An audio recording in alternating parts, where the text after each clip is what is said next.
কোনো রং নাই, কালার নাই, সম্পূর্ণ ফলের সাথে ফলের কালারে mix fruit roller ice cream. Roller তৈরি বেশ মোটা তাজা গোলাকার চাকতি ঘুরছে ক্রমাগত। বরফ ভর্তি রোলারে ঘুরিয়ে ঘুরিয়ে দুধ ঢেলে দিয়ে জমাট বাঁধা দুধে আপেল, ড্রাগন, আম, আনারস, পেঁপে, মাল্টা, বেদানা সহ প্রায় ৮-১০ রকমের ফল বরফের আইসে ঘষে ঘষে বানানো হচ্ছে রোলার আইসক্রিম। এখানে ৮-১০ আইটেমের ফল দেওয়া আছে।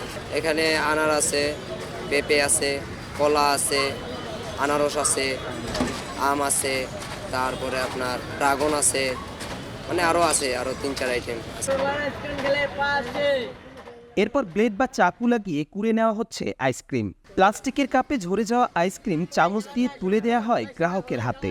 প্রতি কাপের দাম মাত্র ৫০ টাকা। কত করে গ্লাস বিক্রি হয়? ৫০ টাকা। কোনো ধরনের কেমিক্যাল নেই বলে দাবি দোকানটির মালিকের। এর ভিতরে কোনো কেমিক্যাল জাতীয় কিছু নাই, ভিতরে বরফের সাথে আমরা লবণ দেই যাতে আইস হয়। তীব্র গরমে প্রতিদিন বিকাল থেকে রাত পর্যন্ত এখানে প্রায় ১৫০ থেকে ২০০ কাপ এবং বন্ধ বা যে কোনো অনুষ্ঠানের সময় ৩০০ থেকে ৫০০ কাপ আইসক্রিম বিক্রি হয়ে থাকে বলে জানান বিক্রেতা। আনুমানিক ৫০, ৬০, ১০০, মানে এমনি নর্মাল ১৫০, ২০০ হয়, ৩০০, ৪০০, ৫০০ কাপ। পরন্ত বিকেলে তীব্র গরমে এই আইসক্রিমের স্বাদ নিতে মজেছেন ৮ থেকে ৮০। টাটকা ফলের স্বাদ নিতেই খাচ্ছেন তারা।